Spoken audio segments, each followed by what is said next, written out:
जय गुरु जी संगत जी, मेरे यूट्यूब चैनल गुरु जी 13 ब्लेसिंग पर आपका हार्दिक स्वागत है। जी गुरु जी संगत जी, जय गुरु जी, शुक्राना गुरु जी आप सभी सात संगत जी को जय गुरु जी। गुरु जी आप सभी पर मेहर बनाए रखें, सर्वदा भला सर्वदा भला। संगत जी मैं आशा करती हूँ कि आप सभी स्वस्थ और मस्त होंगे। संगत जी आज की मोटिवेशनल स्टोरी है, बाहरी आडंबर और दिखावे में सच्चे धर्म को खोजता हुआ मनुष्य, जबकि वास्तविक तीर्थ तो क्या है? सेवा, धर्म और रक्षा करना। अब उसी पर आधारित कहानी है सच्चा तीर्थ। दो युवा सन्यासी लंबी यात्रा करते हुए एक छोटे से गांव में पहुंचे। दिन भर चलने के कारण वे अत्यंत थक चुके थे। संध्या का समय हो चला था और उन्हें रात्रि विश्राम के लिए किसी पवित्र परिवार की आवश्यकता थी। उन्होंने गांव के लोगों से विनम्रता से पूछा, भाइयों, क्या यहाँ कोई ऐसा घर है जहाँ हम एक रात्रि विश्राम कर सकें? गांव वालों ने बताया, यहाँ एक वृद्ध चाचा का घर है। वे साधु संतों की बड़ी श्रद्धा से सेवा करते हैं। आप वहां चले जाइए, वे आपको अवश्य ठहराएंगे। दोनों सन्यासी बताए गए घर पर पहुंचे। वृद्ध चाचा ने उन्हें देखते ही आदर पूर्वक प्रणाम किया और बड़े प्रेम से भीतर बुलाया। उन्होंने उनके चरण धोए, सादा किंतु स्वादिष्ट भोजन कराया और विश्राम के लिए स्वच्छ बिछौना भी लगा दिया। वृद्ध का व्यवहार अत्यंत विनम्र और सेवा भाव से भरा हुआ था। रात्रि में भोजन के पश्चात कथा वार्ता प्रारंभ हुई। एक सन्यासी ने उत्सुकता से पूछा, चाचा, आपने अब तक कितने तीर्थों का दर्शन किया है? कितनी बार चारों धाम की यात्रा की है? वृद्ध मुस्कुराए और शांत स्वर से बोले, बेटा, मैंने तो आज तक एक भी तीर्थ का दर्शन नहीं किया। मैं यहीं रहकर भगवान का स्मरण करता हूँ और जब आप जैसे संत आते हैं तो सेवा करने का सौभाग्य प्राप्त कर लेता हूँ। यह सुनकर दोनों सन्यासी मन ही मन विचलित हो उठे। वे सोचने लगे, जिसने एक तीर्थ की भी यात्रा नहीं की, उसके यहाँ हमने भोजन कर लिया, यह तो अनुचित ही हो गया।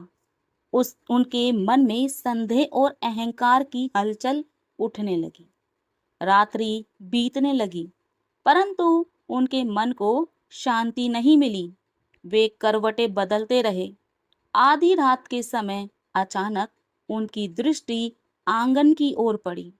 उन्होंने देखा कि गोबर से लीपे हुए आंगन में एक काली गाय आई और वहां लौटने लगी। आश्चर्य की बात यह थी कि जैसे ही वह लौटकर उठी, उसका शरीर काले से सफेद हो गया और वह अदृश्य हो गई। कुछ ही क्षणों में दूसरी, तीसरी और फिर अनेक काली गायें आई। प्रत्येक गाय उसी प्रकार लौटती और श्वेत होकर विलीन हो जाती। यह अद्भुत दृश्य देखकर दोनों सन्यासी विस्मित रह गए। अंत में जब एक गाय जाने लगी तो उन्होंने साहस करके उसे प्रणाम किया और पूछा, हे गो माता, यह अद्भुत रहस्य क्या है? आप यहाँ आकर श्वेत कैसे हो जाती हो? गाय ने मधुर स्वर में उत्तर दिया, हम सभी तीर्थों का स्वरूप हैं। मनुष्य हमारे जल में स्नान करके अपने पापों को धोते हैं और उन पापों की कालिमा हम पर चढ़ जाती है। उस कालिमा को मिटाने के लिए हम ऐसे संत पुरुषों के आंगन में आती हैं जो आत्मज्ञान में स्थित और निष्कपट होते हैं। इस घर के वृद्ध ऐसे ही महापुरुष हैं जिनकी पवित्रता से हम पुनः शुद्ध हो जाती हैं।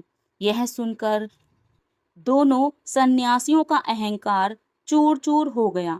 उन्हें अपनी भूल का गहरा पश्चाताप हुआ।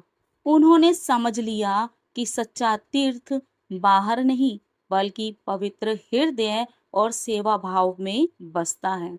प्रातःकाल उन्होंने वृद्ध के चरणों में गिरकर माफी मांगी। वृद्ध ने स्नेहपूर्वक उन्हें उठाया और कहा, बेटा, सच्ची भक्ति बाहरी यात्राओं से नहीं बल्कि निर्मल मन और सेवा से प्राप्त होती है। संगत जी, इस स्टोरी से हमें शिक्षा मिलती है, मनुष्य प्राय बाहरी आडंबर और दिखावे में सच्चे धर्म को खोजता है, जबकि वास्तविक तीर्थ तो सद्गुणों, सेवा और शुद्ध हृदय में निवास करता है। जिस मन में श्रद्धा, करुणा और विश्वास हो, वही स्थान सच्चा तीर्थ बन जाता है। जी गुरु जी, शुक्राना गुरु जी। संगत जी, मैं आज अपनी वाणी को यहीं विराम देती हूँ। जी जी गुरु जी, शुक्राना गुरु जी।